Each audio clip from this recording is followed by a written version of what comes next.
that we have. So it's dark. It doesn't make it, walkable as what we like at night. So we are still on that.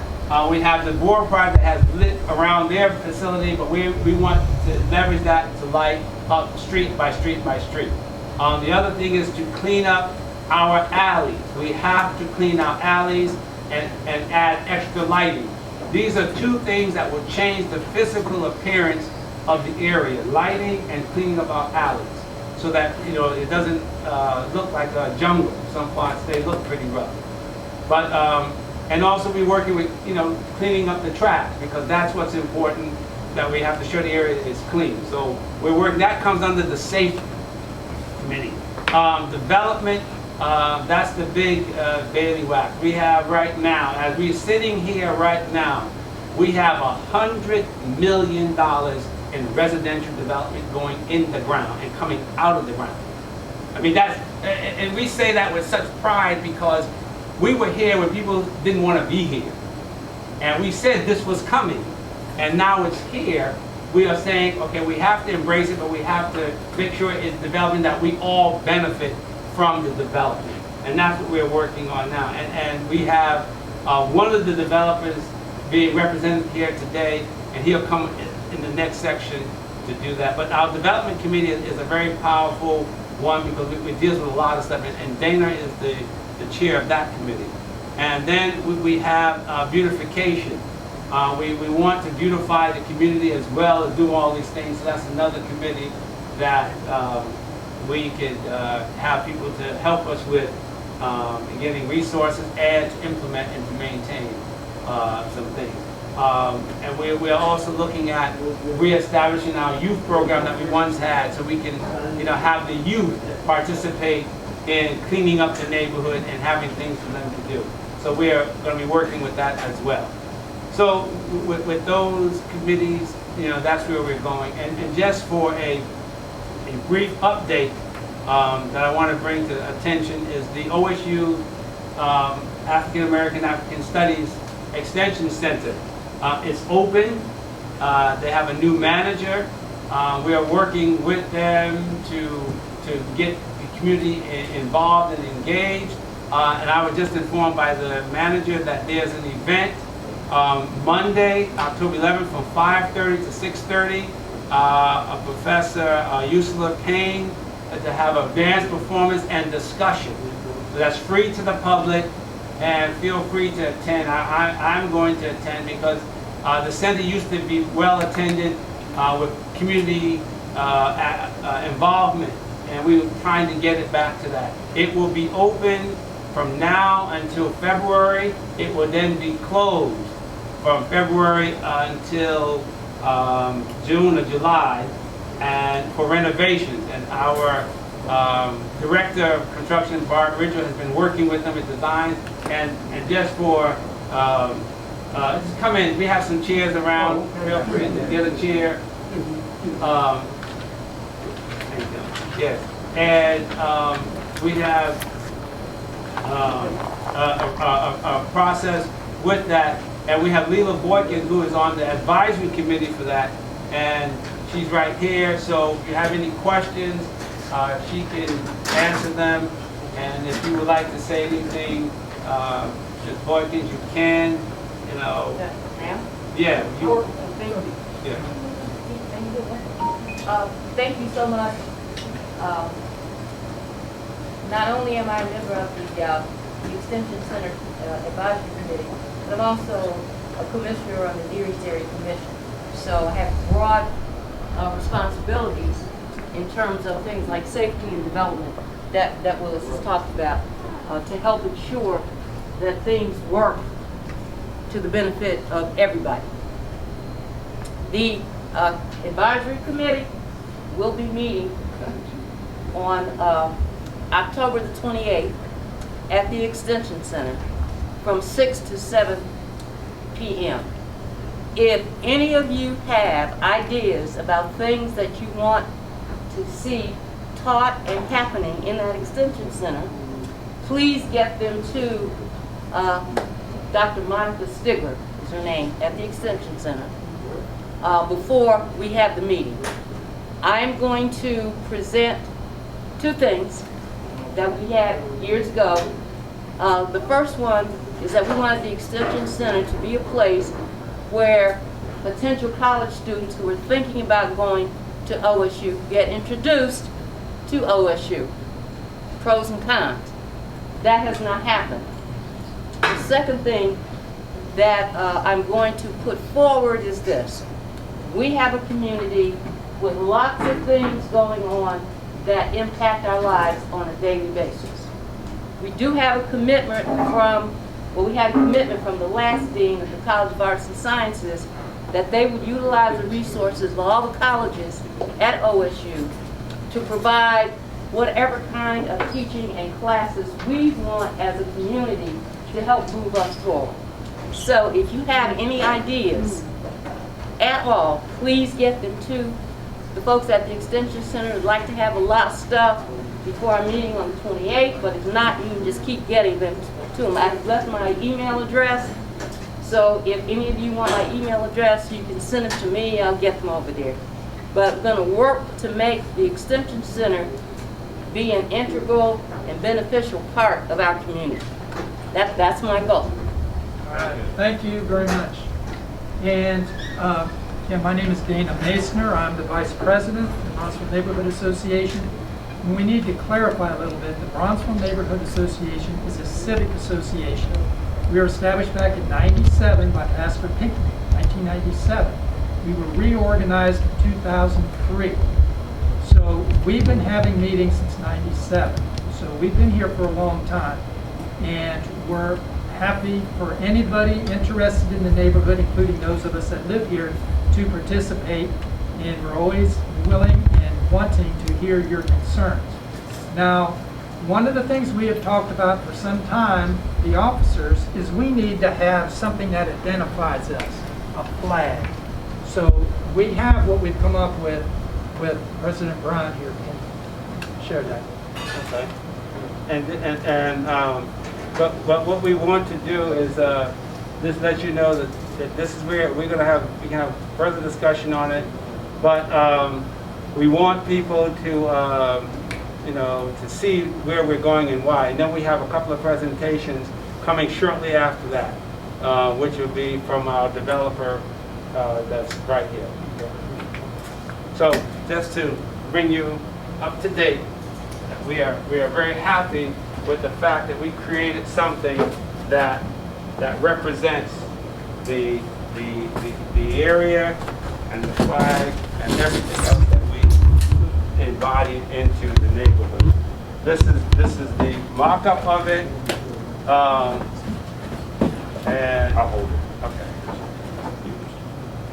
And we're going to be ordering flags for it, because here's the philosophy: is that when you have a neighborhood, you have identified boundaries, then you have to stake it with a flag. And what we have to stake it with a flag. It is the American way, and we are all Americans here. So that's it. So the first thing that we have is the color for the black at the bottom for the people, the predominant culture in the area. It's always been multicultural from the time it existed. I mentioned that earlier. The bronze is for the resources. Again, I said how the Bronze Age was so significant of the mankind moving into agrarian and urbanization. The white is for the peacefulness that we want. You see, it's focused on our neighborhood, that we have issues here, and we want it to remain, but we have to deal with them. We'll make it very. We're not having a lot of issues. We don't want other issues that other neighborhoods cry about. We are very clear. We do not care who you go to bed with, who you wake up with, or who you live with. We don't care if you have the rainbow flag. That's wonderful for us, because that's important. They're all people. We're not going to let that be an issue for us. We want you to be bringing to your issues to help us move the whole neighborhood forward. So we're saying that we hope that people have that.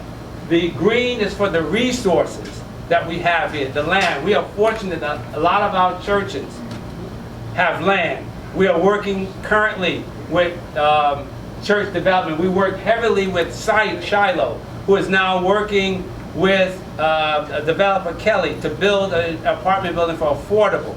We have a couple other churches that we're working on to bring affordable housing to the neighborhood. And we want everything from people who have 8-figure incomes to those who are on Section 8 in our neighborhood. So people, as they change, nothing stays the same forever, they move up and into the neighborhood, not up and out. So we want all incomes. So we want houses right now in the development of the $100 million residential development. We have Broad Street with the with 750 East Broad, and that's going to be coming. And we have several other developments coming that Dana's going to mention. The green is for the resources. The red is for the body and soul of Bronzeville. Whether you're white, black, green, purple, everyone has that red blood, at least we know of. So that is the body and soul of all people that are living in Bronzeville. And this is what we have. We have everything copyrighted. We're going to be doing a lot of things with this. We're going to be making, our own, paraphernalia and all this for us, so that we are beginning to promote who we are. And we're going to have everyone to be proud to be here, regardless of your income or your color. But we have to also promote the history which binds all of us for economic equality throughout the community. And that's what we will not be tolerating, the isolation because of economics. And I saw something, and I'll move on, but just to give you a little background, I saw something years ago where Sherry Neal with the Maroon Arts Group had, and Julia Lynn Walker have the Bronzeville Farmers Market.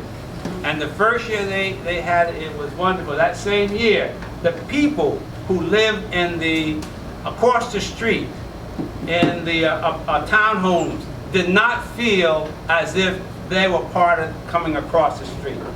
And they did some things to reach out to them. But there was no one with a gun. There was no barrier. They just didn't feel connected. And this is why years ago, when we were developing, when things were coming, we said we will not allow Bronzeville to be divided between the haves and the have-nots. When Bronzeville is one complete neighborhood. For example, look what's happened to Milo Brogan. There's an East and West Milo Brogan. That's in modern times. Yep. And I warned them not to do that. But they did it, it happened. Not that they purposely did that, it happened. And I fought hard so that Bronzeville is one unified neighborhood. Rich, poor, black, white, whatever the case may be. But we will not have us divided, and we will continue to work things so that everyone can feel comfortable here. And that's where we're going. So that is representing where we're going, and we have some modifications to this. We're going to be, using this to develop some banners and some things as we go forward. So you'll see more of this as we progress. So just keep that in mind, and we can go to yes. Just wondering, is the association, are we going to be able to vote on the flag, like the design, or is this said and done? Or this is said and done, because during the pandemic we were doing some things, and we had to move forward. So it is one of those things that we just couldn't not do. So because things were moving, and we had to establish where we're going. So in the future, we will establish the next meeting. We're going to get into more. This is again more of an open meeting to discuss where we're going. And our next meeting in November, we get into some more particulars. Because again, we've had the pandemic keeping us from doing. And people had wanted us to do Zoom meetings, and that's nice. But there's some people who are not connected to Zoom. This way, if you come or you don't come, at least it's on you. Where if you do it at Zoom, then you are automatically isolated or eliminated because you don't have that hookup. At least here, you make a choice. You can be. So we like our personal meetings. So this is where we chose to be now.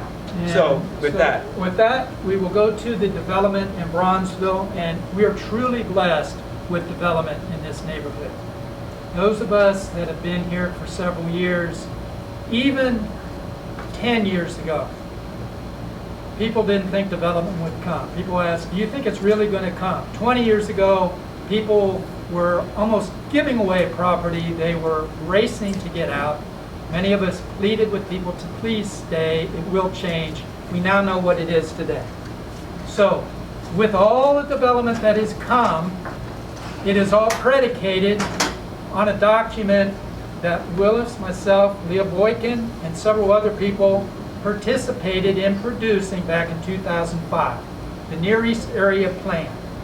The Near East Area Plan is a document produced by the Department of Development of the City of Columbus with neighborhood participation. 3 of us here participated in that process. We walked the streets of this neighborhood. We walked Long Street, Mount Vernon, Champion, St. Clair, and other streets.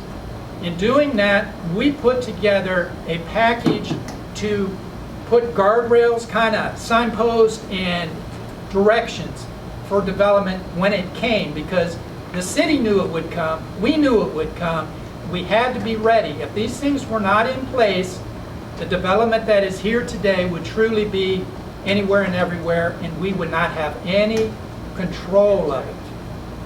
We have some control of it. You never have complete control of development at the scale and the money value that we now have. But we are at the table, and we have things set in place that we can say, whoa, whoa, whoa, back up, look at this document. Knowing that, Long Street in particular is the one that is receiving the majority of the development monies now, and development pressures, whether it's good or bad, is on Long Street.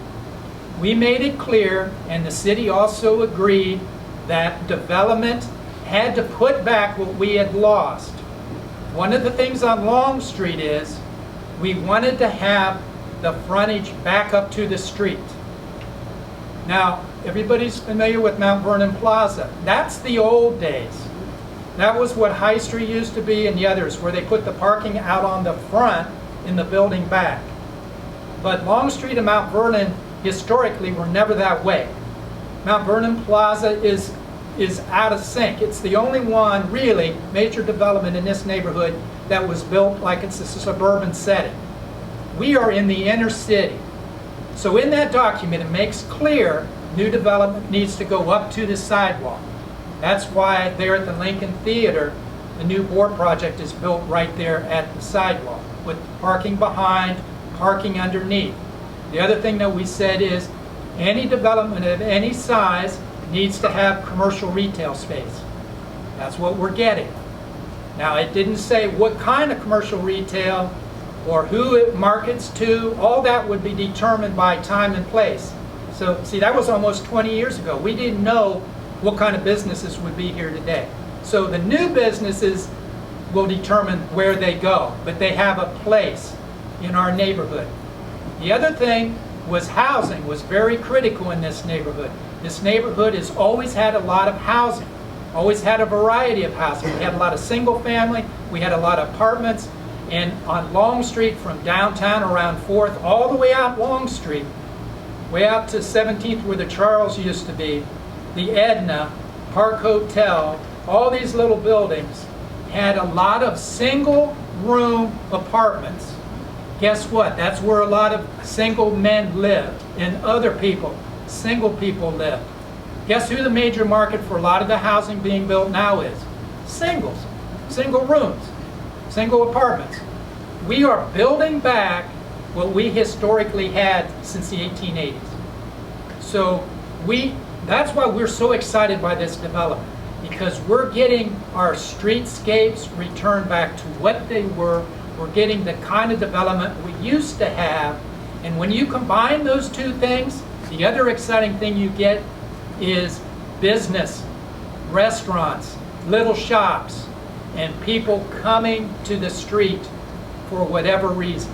Whether it's going to the Lincoln Theater, going to a restaurant afterwards, or going to a coffee shop. With all the number of people coming in, we now can bring all that back. We had all that. We had a lot of that in the 70s, a lot in the 80s. In the 90s it started to disappear, and then the aughts, it's gone. So now, finally, it's coming back. So the first development we want to talk about is a new one that's being proposed and has been presented to the commission and to us. Earlier, we had a presentation on site.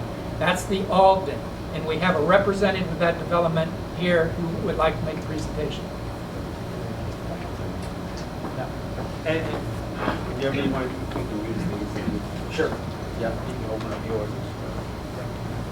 Have a close-up look of it, at it as we go, and I'll hold one. You can hold it. They pass that around. I can use this one? Yeah, Okay. yeah. Good afternoon, everybody. My name is David Hodge. I'm a zoning lawyer for the last 20 or so years. I've spent my life going to civic association meetings, area commission meetings, ultimately development commission and city council all over kind of greater Columbus, not just in Columbus, but all of the suburbs and townships that make our community up. Done several projects over on the Near East Side. Love the Near East Side. Have some interest over in Woodland Park.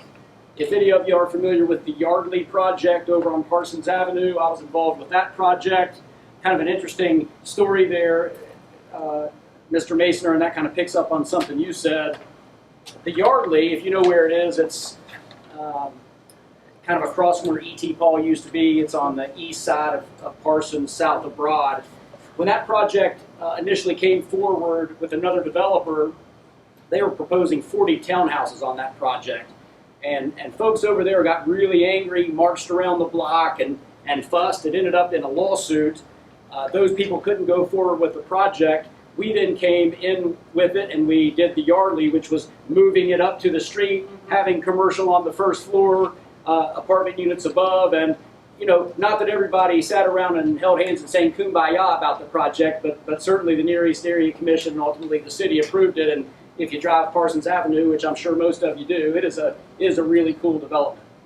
Also recently worked on another one over here at Oak and 18th. That one's not yet built, but it's all approved, and construction will probably commence there sometime in the spring, I would imagine. This particular property is just over here. It's between Garfield and Talmadge on the south side of Long. It's also a project I've been involved with for a while, although this is my first meeting on behalf of this particular applicant, this particular developer. You know, for whatever reason, they kept it in-house and had their in-house architect and development people come and do the presentations, but they called me a couple weeks ago and they said, David, we'd like for you to get involved and go out and do some of the presentations. So that's why I'm here. But my involvement with it goes a little bit of a ways back. Most of you remember there was I don't know if that building had been an old convenience store with gas. I believe it was. It had the murals on the side of it. A lot of you probably know John Waddy, a lawyer in the neighborhood. John, I called John up. He helped my client buy the property, buy the old house next door. Ultimately, those buildings were torn down and the property's now ready for development. So we have two applications that we filed with the city. Those applications are pending. The property, as it's currently zoned, is zoned in an R2F district. And R2F essentially means single-family houses or duplexes. So, you know, think to yourself that the city's zoning code says it ought to be single-family houses or duplexes there. That's wrong. That is not what it should be. That's not what the Near East Area Plan says it should be. So we have filed a rezoning application to put it into a zoning district called CPD. That's the Commercial Planned Development District. And what the CPD allows us to do is look at the site and propose development on it that is appropriate for the neighborhood. In that zoning document, we commit to a site plan and we commit to architecture. So at the end of the day, when this goes to Columbus City Council, what Columbus City Council votes on is what actually has to be developed on the property, both from a site plan perspective and from an architectural perspective. We have relatively early on tried to engage with some of the neighborhood leadership, folks on not just the association but the commission to get this project right. We want the architecture to be quality materials and make a contribution to the neighborhood. So that's kind of working its way around. But I'll show you. It's going to be a little bit hard for folks to see, but this is the architecture that's proposed. And so what you see there would be right almost at a zero setback as you drive Long Street. The first floor where you see the window glass, that's going to provide the opportunity for some commercial space. We are setting it up so that it can be a restaurant. That's not to say it absolutely will be a restaurant. It could be retail, coffee shop. We just don't know yet who's going to want to come and rent the space.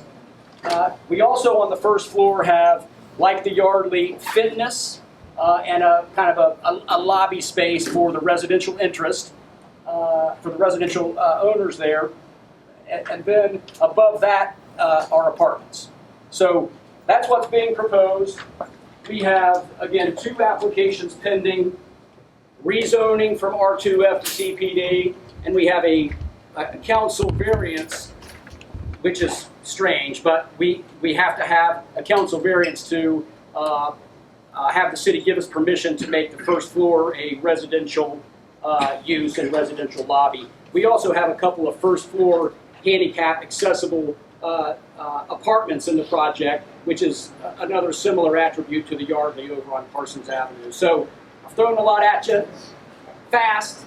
I'll stop there, and anybody is welcome to ask me as many questions as you'd like about the project or the law as it relates to this or anything else. Where is this project located? This is on the south side of Long, just east of the theater, between Garfield and Talmadge. It's called what? It's called the Ogden.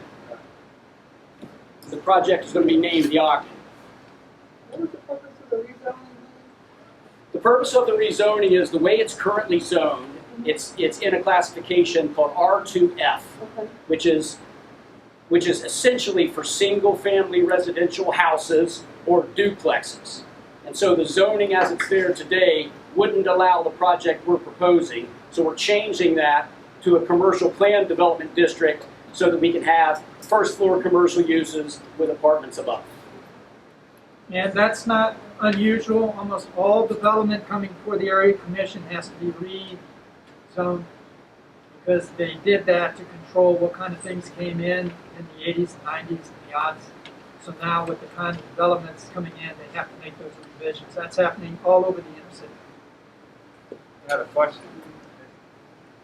Oh, no, I was just confirming. So basically what it sounds like you're proposing here is something similar to the development of the Adelphi complex, is that correct? On the same strip of lawn? Yeah, Delphi, across the That's right. Delphi? That's exactly right. Okay, all right, Yep. thank you. Yeah. Now, you said you're gonna put things back in the community that were already there, that once were like, we're missing Carl Brown and Singletary. There ain't been any shopping in the area like that, you know, as far as some sort of requirement. I mean, you have Mr. Lee's, you have all these storefronts, you know, but there's no place to get produce, fresh meat, and good quality, not just like, you know, those places are gone. And, you know, Single Carol was kind of pricey, but Carl Brown was dependable. You know, it was just, is there going to be another grocery or some sort of store that the community can count on to get their necessary and stuff like that? Yeah, and you know, this has always been an issue with the chicken before the 8 acres before the chicken. When again, when Singletary's around, you know, he had a great idea, but he suffered. You know, people robbed, people stole from him, and all kind of things. Then people start running out of the neighborhood because everyone said this was the ghetto. Well, I'm going to tell you how it works. If you don't have people, you're not going to get a grocery store. So we're in between the two. We have to build for people to come back. Because remember, we ran out of here. Right. And said, well, we don't want to be here. We don't want to be here. So you can't have the cake and eat it too. You can't run and come back and say we need a grocery store. But grocery store is very important to the community. So what we're doing is trying to encourage development so we can get people and then talk to some of these smaller grocery stores to come in. And also, put the pressure on those corner stores who are doing somewhat an injustice into the neighborhood.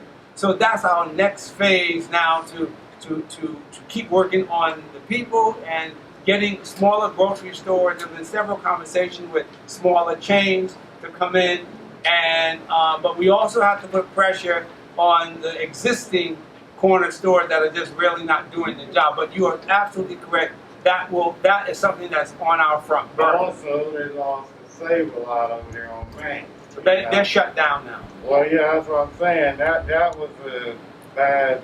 It was poorly managed because they were skimming off the top. I'm watching them do it. Right. You know, it was a corrupt operation, so it wasn't gonna stay open. Right. But so long because the employees are on the tape, people in there crying, like you said. Right. But like all these, they keep crisis intervention cops, CPD, in their store. Right. You know, like anyone you go to, well, the ones like Great Southern, Central Point, they got them. But see, this is where we're trying to massage both. Again, who comes for a chicken or the egg? You get a grocery store, you don't have people, you get people. We're doing both. And right now, the emphasis is getting things in the ground for the grocery stores. So get people in so we can leverage that. Because now our population has increased. So we're working on that, and Yes, sir. we hope this is just one of the other pieces of our effort to revive. That's why we are saying this is the revival of Bronzeville, not a new Bronzeville, but the revival of it. So that's part of it. It's like you said, the Mount Vernon Plaza is no longer the focal point Right. that it once was. Right. You know, because it's outdated. Right, and we also going to be working with that as far as safety, but that's another topic. By next meeting, we have more information. Yes, sir. Thank you. And let me, I just want to show this to you on the site plan form. This project is not going to solve the grocery problem by any stretch of the imagination. But as you look at this, there's Garfield, there's Long, the theater's over here. Yes, sir. So what we're going to do is come in here along the first floor of the building, and at that corner, and what was there before was a vacant old store and a boarded up house. Was what used to be on the property. So we're going to come in here now and create this first floor to introduce some new commercial space, retail or a restaurant or a coffee shop or something in there. And then that'll be kind of an activated first floor with a residential lobby and fitness. So it doesn't solve the grocery problem, but to the point again that Mr. Masoner made earlier, it takes this property back to where the Long Street used to be in terms of the development form with shops on the first floor and residential above. Like you said, that's a generator. As a generator, feed on the street to support other retail to get enough sort of activity and people here that can actually support a grocery store. And what we have, and just to give you another question, yes. Okay, I have a couple questions, but I'll start with the first one.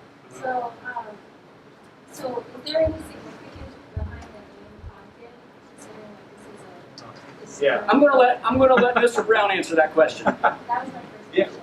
And then I guess one of my other questions is, what is going to be the price point for the housing there? So is it, if you could say, Yeah. bedrooms, whatever? Okay, so let me, I'm going to answer your second question first, and then we'll let Mr. Brown answer the name question. So there is in the neighborhood a program called the Near East Community Reinvestment Area. It's a CRA for short. And what that project says is that there's a certain tax benefit to providing affordability to a development like this. So my client, when they build this, will be providing 20% of the apartment units at below market rate. So The market rate is going up. So market rate is going up, but those rates are as it currently exists, locked in. It's based upon census tract. And so I don't know exactly what their rents are going to be. 80% of the units are going to be at market rate. 20% of them will be at at 80% of the area median income and 100% of the area median income is the way the CRA works. And to follow up that, probably at our next meeting, I will get those numbers. By the time they'll have a little further, we can gotta get some idea of what those numbers will be for that development. Okay. So yeah, we'll follow up on that. And then my next question after that, sorry, my last question is, in terms of the businesses that would be on the bottom, are there any partnerships or conversations with, minority-owned businesses, organizations, or incubators that will ensure that it actually represents the community and not the community that's going to come in? Sure. So several thoughts on that. Same developer that did the Yardley, same developer that's doing And the I've project. been to the yard too, so. Yeah, I think it's great. Same developer that's doing Oak and 18 is doing this. So if you've been over to Yardley, you know that it's got commercial space on the first floor. Never been rented. Never had a business in it. Now, I understand that there is a restaurant that has signed a lease and that is coming to that project. And so they had some difficulty just leasing the space, finding anybody that wanted to be there. Now, over at Oak and 18th, again, same developer, the commitment that was made there was that they would provide the first 6 months rent to a commercial user of that space for free. That space is not rented, so that remains an opportunity, 6 months free rent over there in the project at Oak and 18th. So this particular developer, they're committed to the neighborhood. This neighborhood has been good to them, and so through me or through them or through your Bronzeville Civic Association leadership or Near East Area Commission leadership, we'll continue to stay engaged with the neighborhood to provide the right kind of tenant in there to meet that need. And Just we one, have Commissioner Boykins, he can attest to something I'm there is an issue with the parking, With the parking?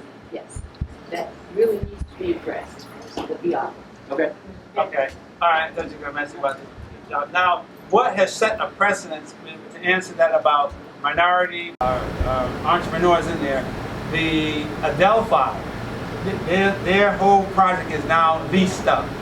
And they have African American, the floral shop that was across the street is now going to be in there. So we have stressed the fact with them and developers that are coming in Bronzeville, this is something that we are pressing firmly with, that we want you to do these things. Now how each one does it, we're still here open to that process, especially on our commercial corridors. So we pressed for a year and a half working with the board company, and the end result is they have African Americans in there, and we're pressing them to do that. They even hired some of the people who live in the neighborhood, because we pressed upon them in the beginning of the development. So we're working with them we will do the same to do that. And about, go ahead. Well, no, I want you to, so a couple things before I forget. I know you're going to talk about Ogden, and let's talk about the murals too, if you'll talk about that. Why don't you go ahead? I want you to do it. Okay, the Ogden first though. yes, the Ogden. We know about the history in the area and what we want the buildings to represent, such as the boards, the Adelphi, because it was the black bank that started and built there. We work with them to have one of the buildings named after Mrs. Walker, and they want to put a plaque, and we said no, it must be in the fabric of the building. If you look at this, to the top in brick, and that was a year and a half of battling, but you see it there today. And so what we're saying here with the Ogden, the Lincoln Theater was built and was called the Ogden. It was named in honor of a gentleman by the name of Peter Ogden, who was Jamaican origin. He was born from Jamaica but lived in England and was a stevedore during the late 1800s, and he was coming back and forth, and he wanted to have a black Masonic lodge. And here in the U.S., they wouldn't allow that. So he says, okay, again, you don't have to get something through the front door. He went back to England, convinced the Oddfellows to give him the papers and the ability and the resources to establish a chapter in the U.S. called the Oddfellows. He came back here and in New York City built the building, and the Oddfellows was born. And so he was the maverick. He was the guy who said, yeah, we can do this. And so the building was named in his honor as the Ogden. As time went on, economics changed, it was changed into the Lincoln. What we said to the developers, listen, we have this rich history right here. We want the Ogden. What Peter Ogden represents is all of us in the Bronzeville that are trying to do something different than what has been done. And the fact that that's named the Adelphi is when those banks downtown didn't loan African Americans any money, the African Americans in Bronzeville said, well, forget you. We open up our own bank. That's the Bronzevillian spirit that existed here. When this church is here, because when the other churches said, well, we want you to be in the balcony, people in Bethany said, really? We're going to build our own church. We're not going in the balcony.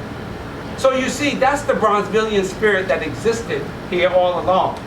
And that's what we're reviving, that we want everyone to work, but give us our due, our equality. So they said they named it that. So then we went to the developer and said, listen, what do you think of this? And they said, wow, we like the history, we're going to do it. And by gosh, it's going to be in stone. It's going to be in that building at the top of one of those constructions that says that's the Ogden, and then we'll have information about Peter Ogden maybe in the lobby or something. So we're bringing that back. And to take it a step further, there's a building coming later on down on Champion and Long, and we spoke with that developer because we wanted to honor the Dunbar, which was a theater at the corner of Mount Vernon and Champion, and it was built in 1905, and in 1908 they had the Tyler family, who knows Tyler, had a wedding anniversary of 50 years being married, and one of the guests was Booker T. Washington. So we all know who Paul Lawrence Dunbar is. We spoke to the developer, and guess what that building is going to be called? The Dunbar. This is what we are doing here, because we are proud of what we have behind us. So again, they were very wonderful to honor that and call the building the Ogden. Murals. And the murals, even more so. Brackets had the mural, everyone was upset they were going to tear it down. What the owners did, they took the murals that used to be on the building. On the building, they took photographs, high definition photographs of those murals. And they are going to be put on the west side of the building when it is constructed. So when you go down Garfield towards Broad Street, you will see the murals. Facing the Lincoln Theater. Facing the Lincoln Theater. All right. So they're going back into view. And that, again, another process where we are saying, you know, we have to first set our tone as to what we want. And work with the developer saying, can you work with us so we can go to the next level? Now, Ms. Boykin wanted to talk a little bit about parking. Can I do that now? Yeah, go okay. ahead. So, let me look at my cheat sheet here. So we do have, in the CPD zoning classification, you're writing your own zoning.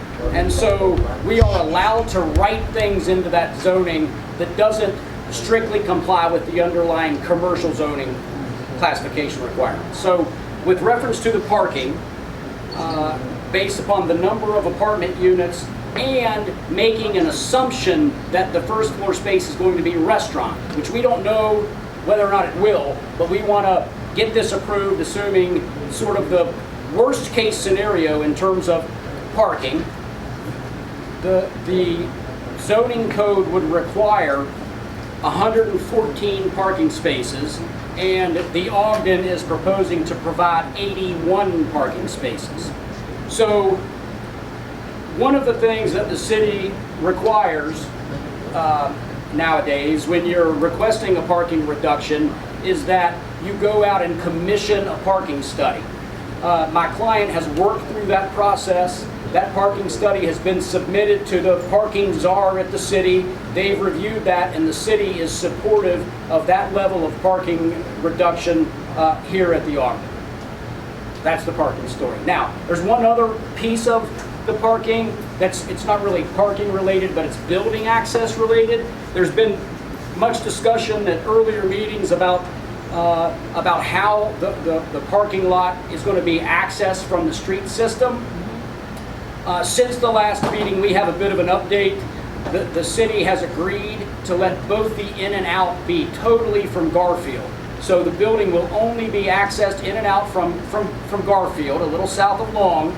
There will still be a garage on entrance on Talmadge, but that is only for emergency vehicle access, which, if you remember, the Yardley has the same exact thing. There's a garage back on the alley up by the Heffernans, but that is just an emergency access. So the city really didn't want to have this exclusively from Garfield, but with some encouragement from neighbors and some work with the traffic engineers, they've agreed to do that. Yeah, another question over here. Garfield is a really narrow street. I recall always having to stop and allow other cars to pass before you can go in your opposite direction. What are the plans to widen? Are you planning to widen No. Garfield? No. Let me address that issue just a little bit, so that you're aware it's not, you know, me or a developer or anybody else just kind of making this stuff up on the fly, right?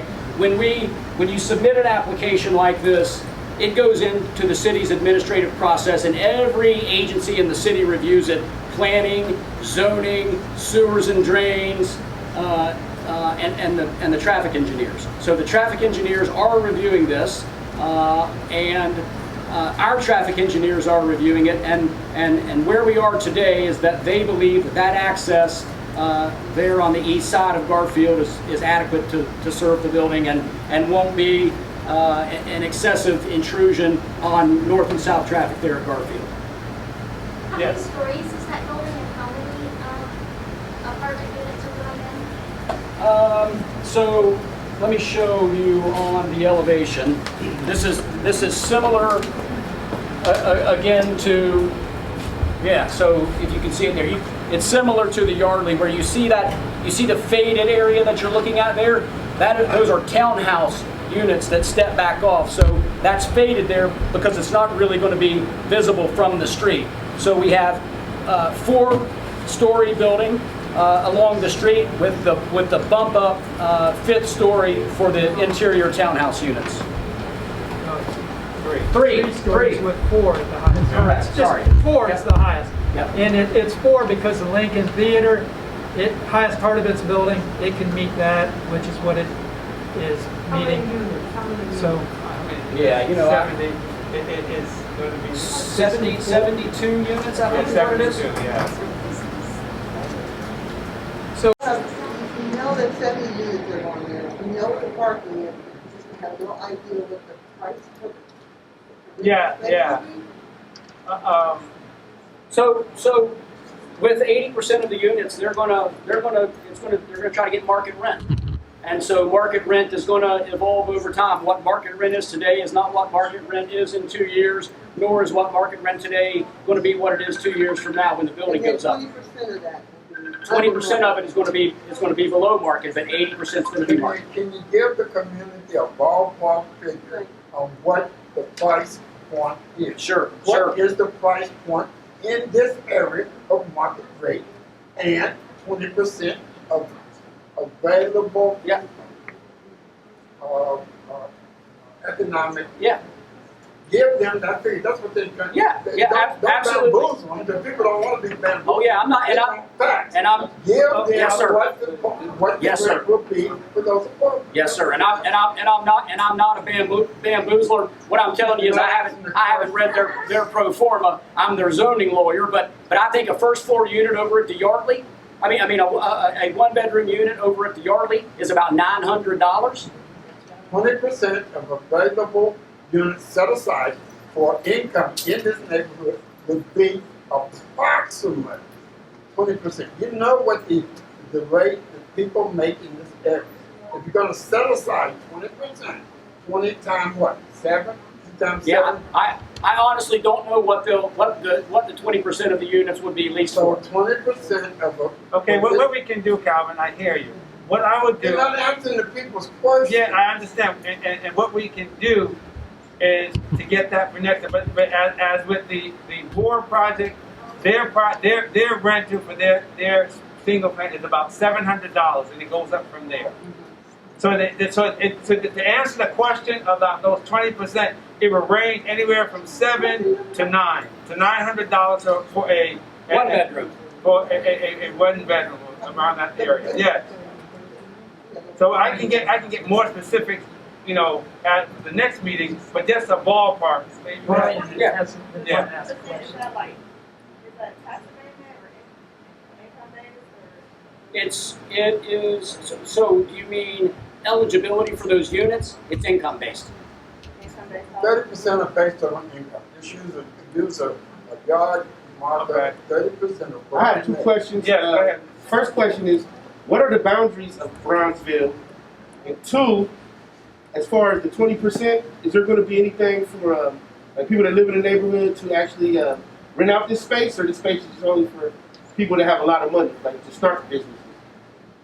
No, it'll absolutely be available both from a residential perspective and from a commercial perspective to Yeah, to people who live in the neighborhood. Yes, sir. Yeah, is there anything set aside for no income to rent for commercial For spaces? the commercial space, Or no limit on that. No, Whatever they want to do. there is no limit on that, Okay.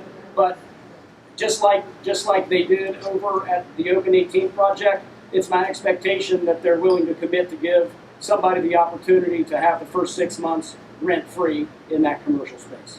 Okay, so basically they can jack the price however much, I mean, the rental space is nothing for commercial. After 6 months, it's my expectation that they would try to get market rent. You know, Yeah, I got it. yeah. And then you asked about the boundaries of Bronzeville is Broad Street to the south, I-670 to the north, Taylor Avenue to the east, and Jefferson Avenue to the west.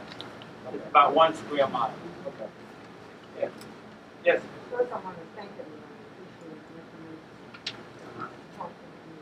And as a resident here, only because it takes time. One of the things that was a concern for me was older people in my class who live here, who would like to move out of their larger home into a smaller, which they're not building here. No ranches, too much in this area. So are they considering condos where you can at least afford to buy a condo moving out of a larger home? Okay. Let me repeat the question. The question was asked about with older people in the neighborhood who may want to move out of their home and still be in the neighborhood. Are there going to be available condos so people can then still reinvest in having some type of residual for their moving into a condo versus an apartment? Right. And I have a small answer to that, but your business is all. Yeah, no, so this project is proposed to be rental. They don't anticipate condominiums. There will be an elevator in there. We'd love to have you come rent a unit once it's built, but it is expected to be rental. Okay, now to help answer your question, what I'm doing currently, go ahead, and then I can answer the question. I wanted to point out that 20% of 72 is only 14 units. And that might sound like a lot. I mean, you know, when you say 20%, but that's not very many out of 72.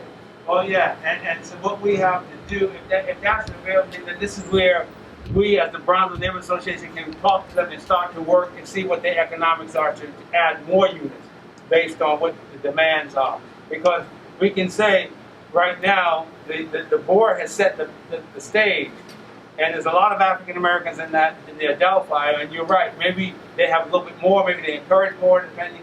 We can, they're in the designing stage, we're in the talking stage, we can work with them to see what is more, what we can do to push things up further for that. So Yep. that's a good And we have other projects that we're going to be talking about to a smaller extent that have housing also, and they are reaching a different price point, a different market. You have workforce housing, you have housing that is awesome. Yeah, the affordable workforce. affordable housing, there's several definitions for that. So it goes for different markets. On Long Street by the Lincoln Theater, that is one of your Right. locations where you would expect a higher rent because of where it is and what's around it. Now, housing in other locations in the neighborhood would reflect a different price point because of who they're marketing for and where they're located. And we are very concerned, have been stressing for several years, we want to have housing that covers the full gamut. From market rate, whatever that goes to, skyrockets to whatever, down to what is acceptable at a minimum level to be able to produce a new building. And to go back to the question about condos, we are working. We had a meeting recently, and I'm putting 500 pounds per square inch on the churches, and I mean that with no regret. We had a meeting with Second Baptist. The churches are now there. We are blessed. That's why gentrification for us is different. We are blessed with churches with land. We must make them build.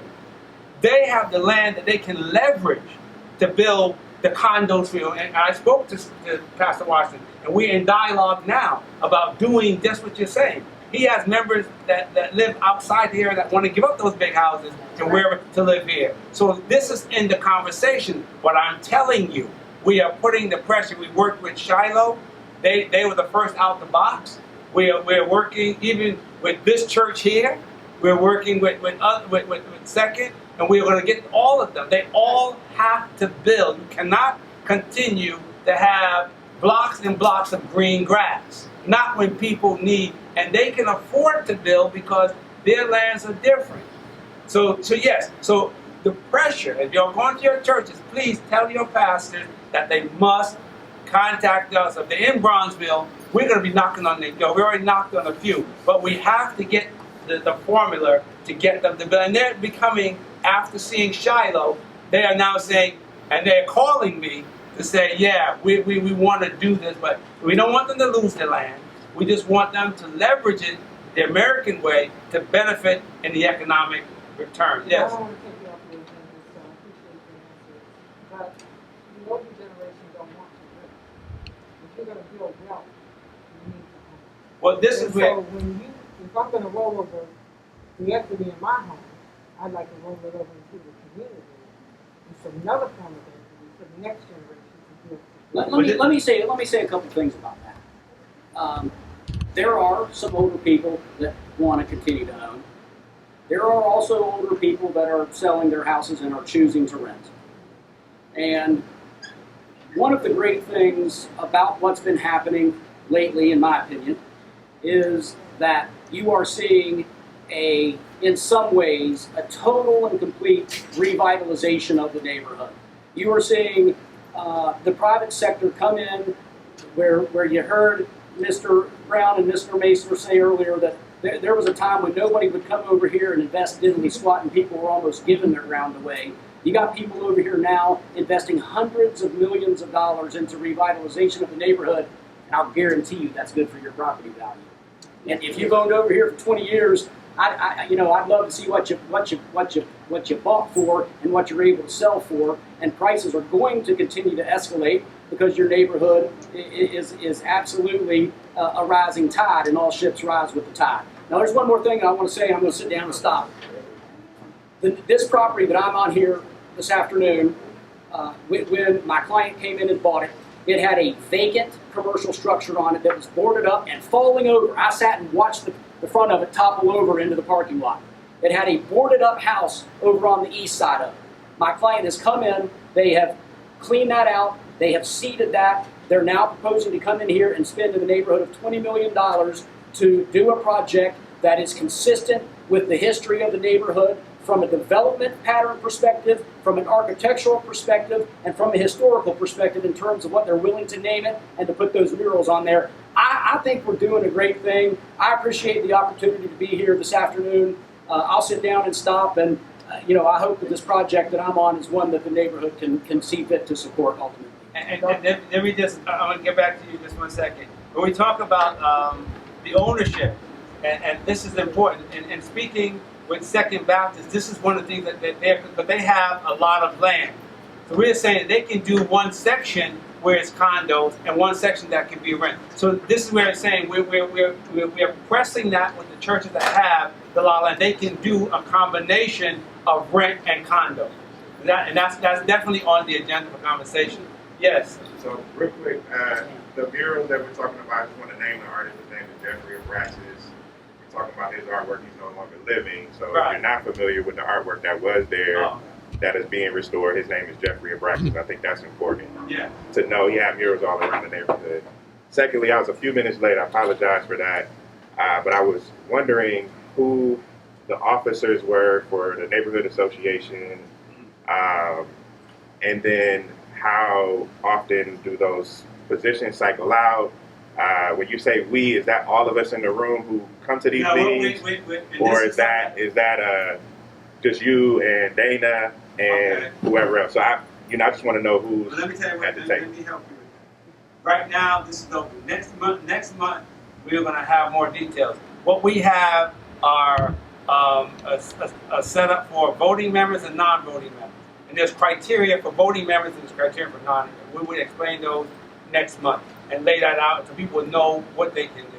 And the officers that you see here right now, we have Stephanie as our treasurer, Dan is vice president, and then we have elections. We're in right now for the next 2 years, 2 or 3 years. We're seeing they're staggered, so we'll see, and all that will be laid out next month, so you can see. And then if you're interested in something, you will know what to do. But then this meeting was not to be too detailed, but to give people an overview of where we're going, what's happening here, and if everyone is excited about what's going on, then our next meeting in November, which will be the 13th of November, second Saturday right here, then you can come back and you'll be more engaged in the detailing of the administration as well as the stuff that's outside. But a lot has been going on. So this is that meeting to bring people up to speed to where we are and what's happening. The next meeting will be more detailed about. So there'll be committees for people who aren't necessarily trying to be officers to serve. Yes, we have three committees. One is beautification, one is development, and one is safety for right now. Not to say that in November we might not add additional ones, but right now those are some standing ones that we're going to be, discussing more detail.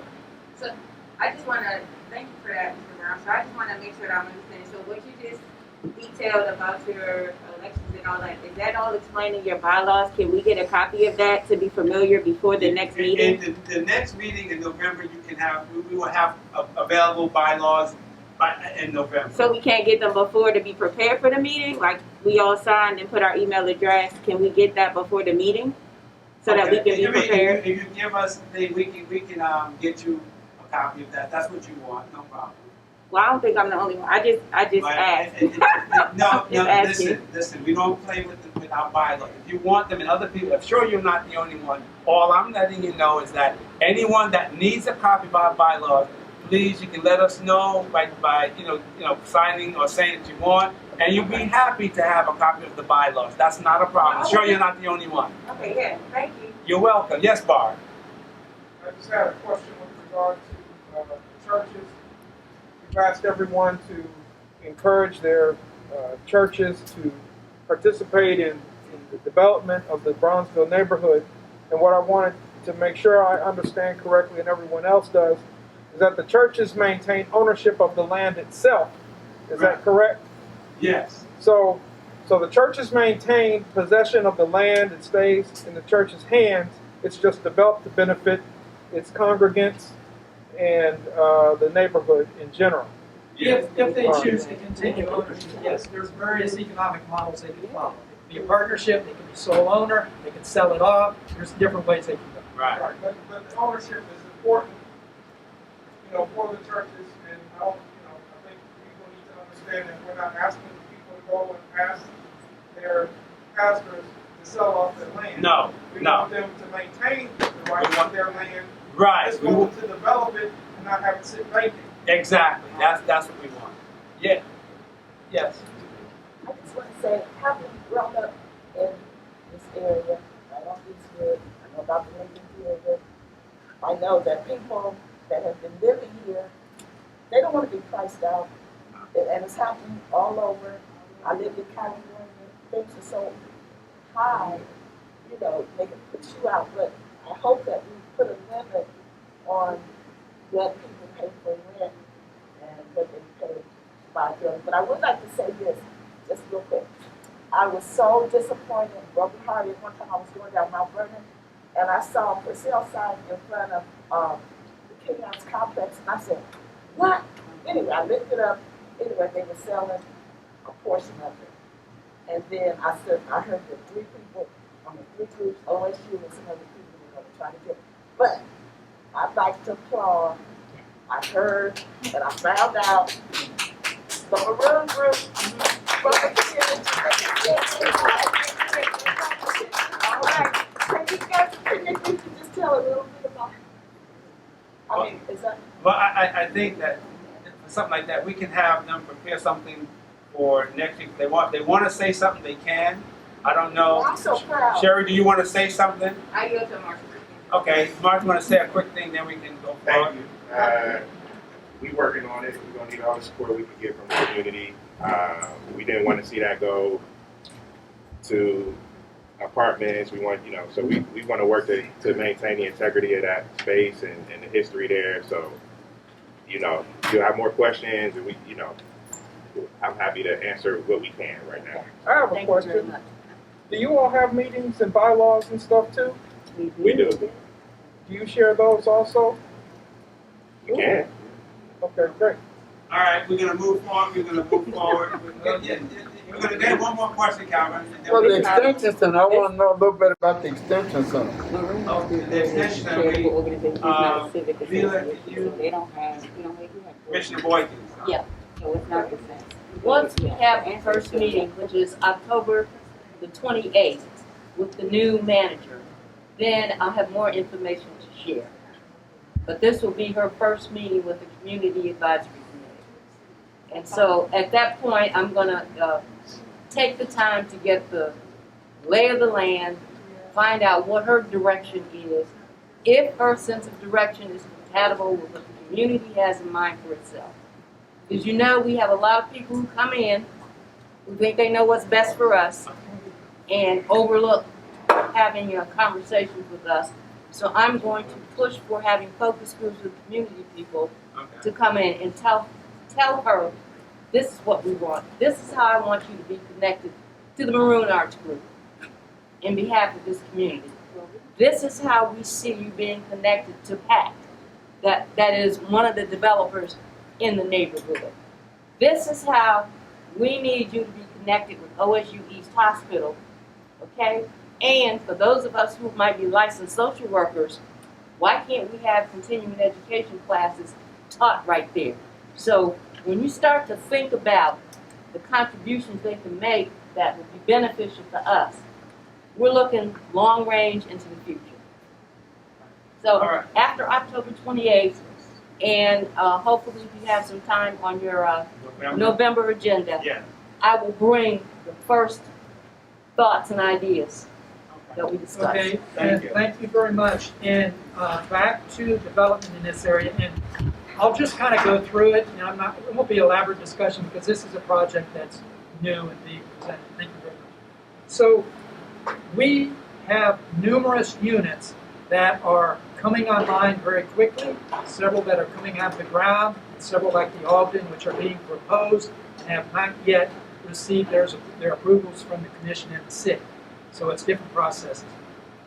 So the big one on Long Street, the Adelphi Quarter, we're all familiar with that, between Monroe and Garfield.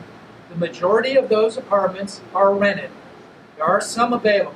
The lease space, commercial lease space, it's all called for. It's all already taken. There's a bank on the corner.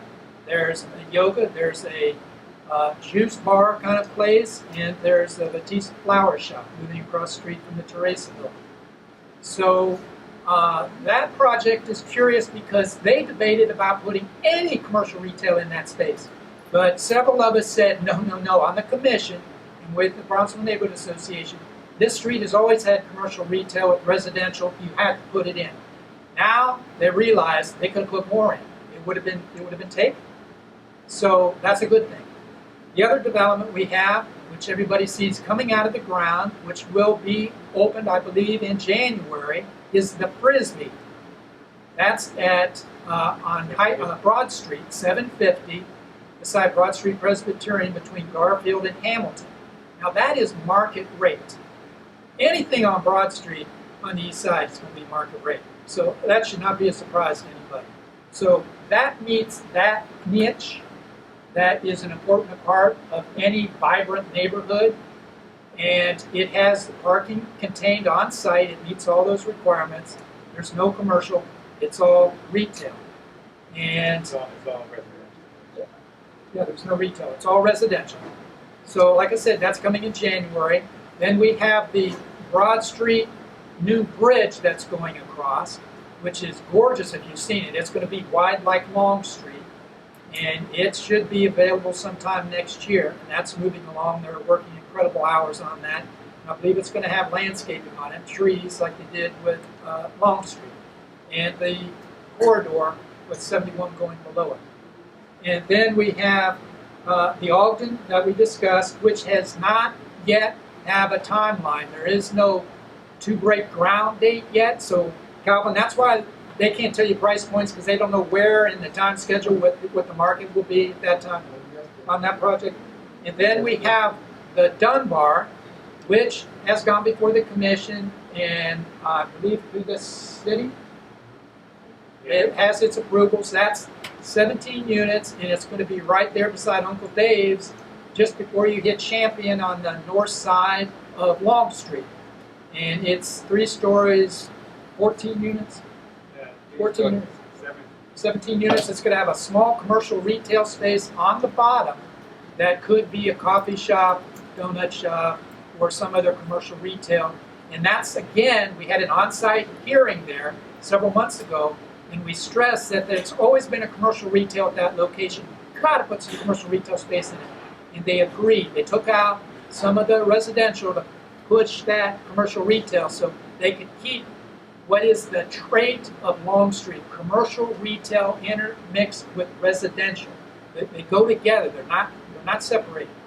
And then we have Atchison Place, which is over there across from Neighborhood House on Atchison, and it's on the south side, and it's workforce housing. So it has a different economic niche that it hits, and I don't know what the specifics are on that for a price point, but it is geared to those people who are working downtown, working in the immediate area, so they have someplace they can afford that's close to where they work. There's a problem all across this country where people who work downtown, work in the inner city, have to live way out because they can't afford anywhere in the inner city. He said, no, you can't do that to us here. So we have some of it. We don't have enough. But at least we have some, and we're pushing to get that kind of market point for the rest of what we have. The other big one is Shiloh. They had the groundbreaking about 6 weeks ago. They're going to do a new building, and it's single family on the corner facing the freeway, and then on the other corner facing Mount Vernon. There's going to be 2 buildings.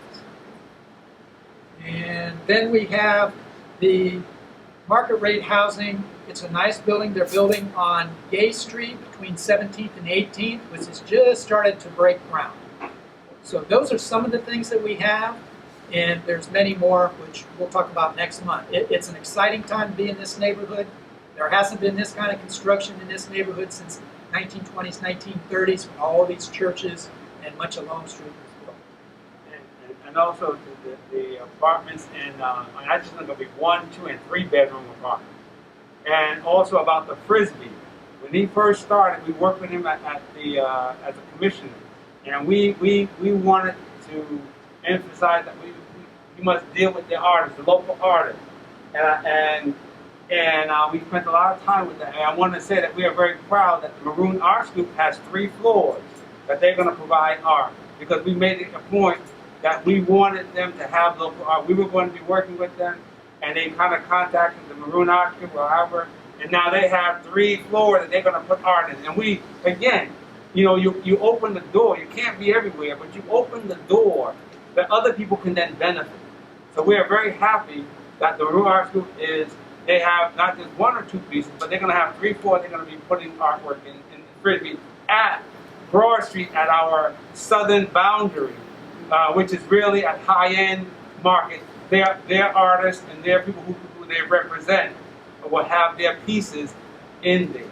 And we're happy that we opened that door when we were commissioned saying that he should do this. And he honored that. And we're very Brian Higgins. Yeah.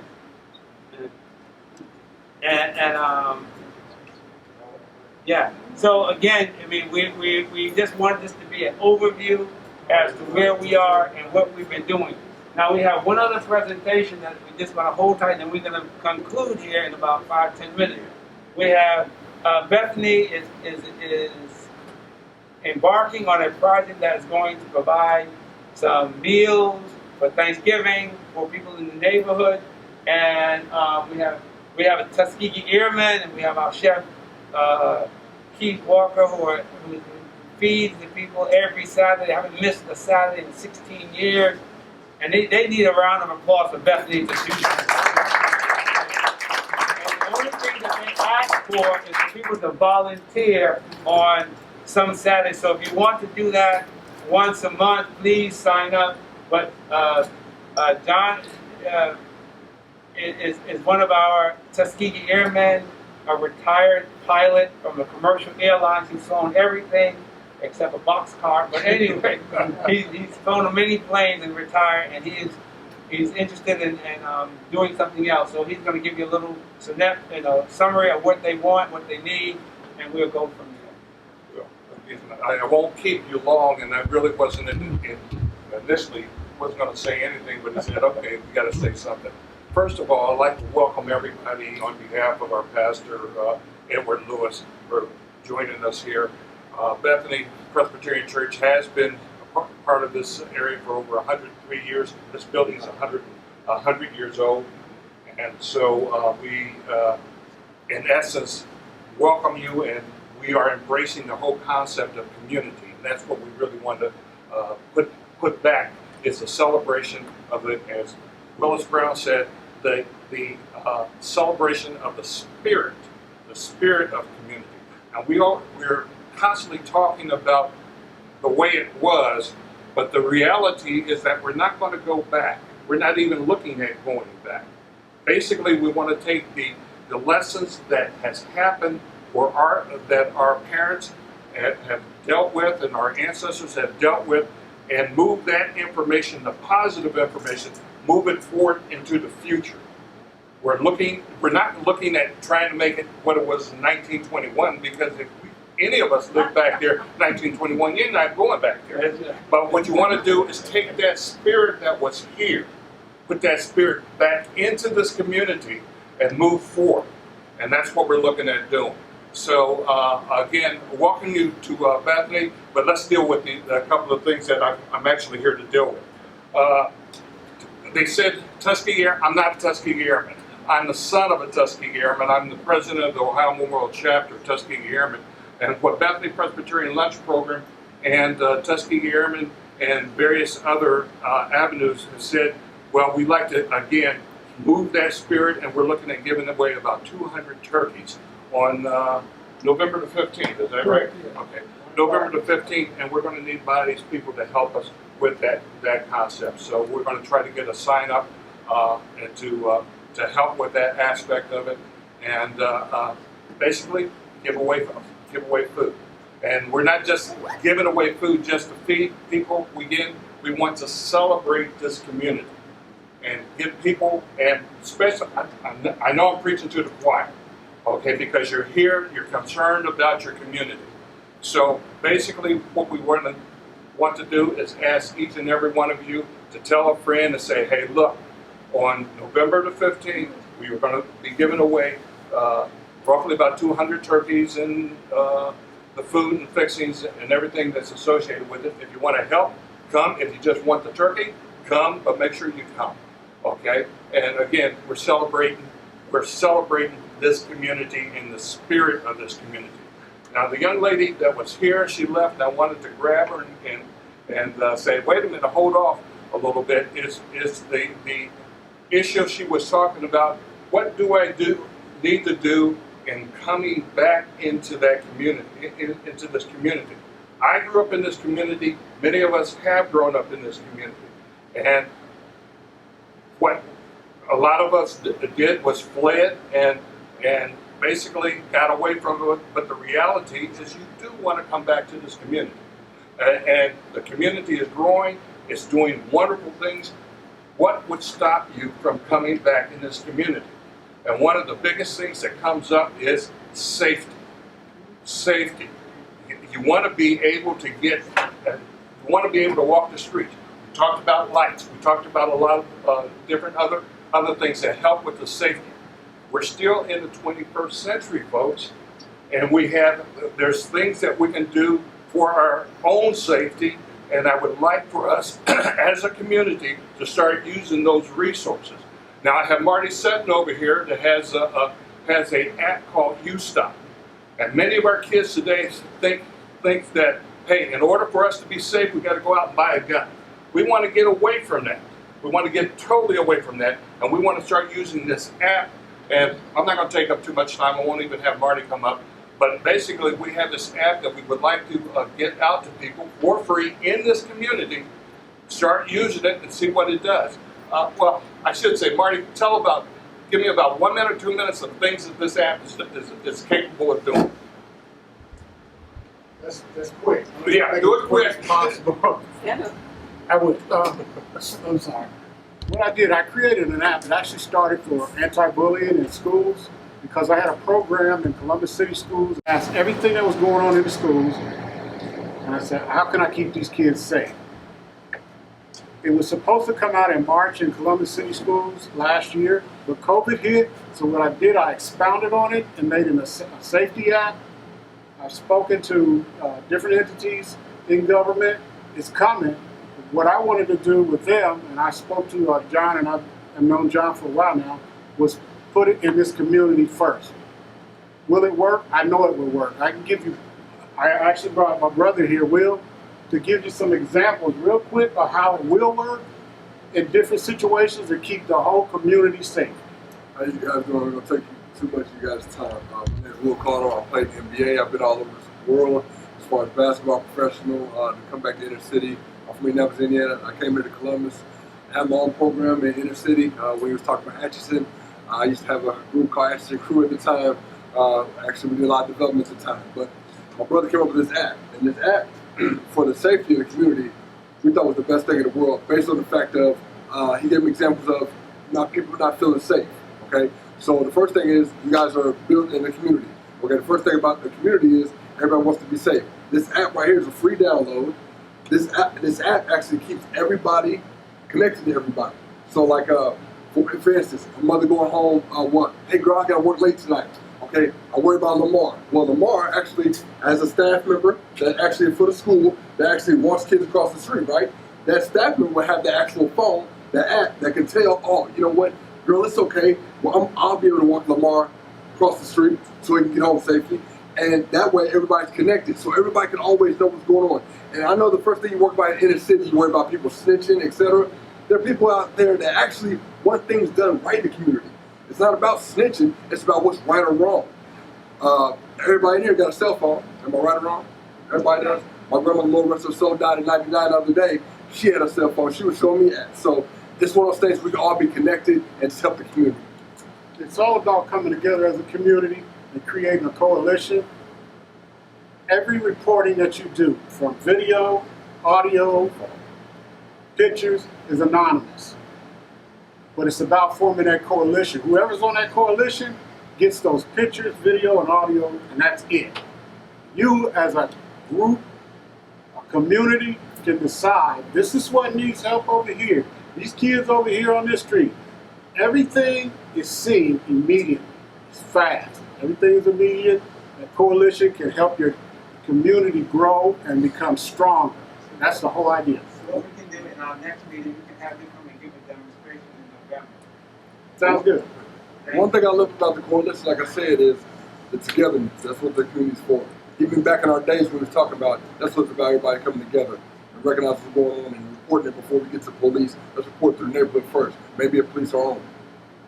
Thank you. And let me just say this, and then I'll sit down real quick behind this. Is again, if you're waiting for Mr. Brown to do everything, if you're waiting for Marty to do everything, if you're waiting for, it's not going to work. The community has to say, we're going to take care of Bronzeville.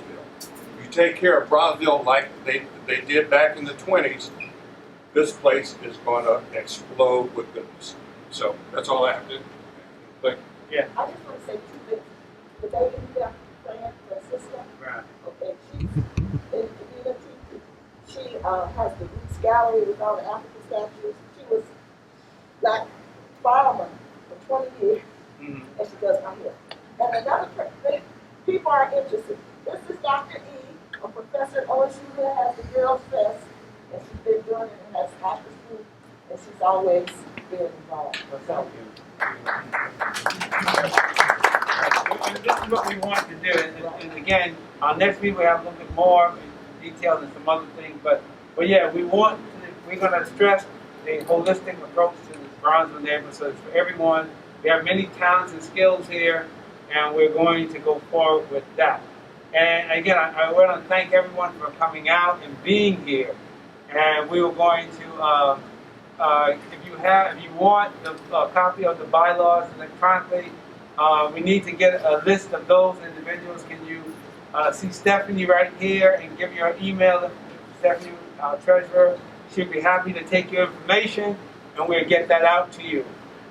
In the meantime, we will talk about that at the next meeting and get things appropriately addressed to go forward, and to have more development information, and also about the apartment rents and all those kind of things we're going to make. And also, we are working heavily with the city with the safety, and we are definitely going to have to spend a lot of time with that, because it's a problem that's plaguing the Mount Vernon area. It's just awful. But anyway, we're going to be working with that, and we'll be in touch with you about the November 15th as volunteers. I hope you put your information on the sign-in sheet, and we will be in touch with you via that for November, and go from there. And also for Saturday volunteers, if you want to volunteer here, we can talk to you about that as well. So if there are any more questions, concerns, we're glad that everyone came out for this meeting. November we'll go out again. Yeah, one more question and then we will. Yeah, so if we provided our email phone number at the front, will we get a email or notification for, I guess, what the follow-up or the communication is for the next meeting? If you got your email in there, we will let people know when the next meeting is. Okay. And also, you check with Stephanie for anything, for that, if you wanted the bylaws. But yeah, we'll be contacting you via the email. Okay. Yeah. All right then. Thank everyone. Appreciate you coming out.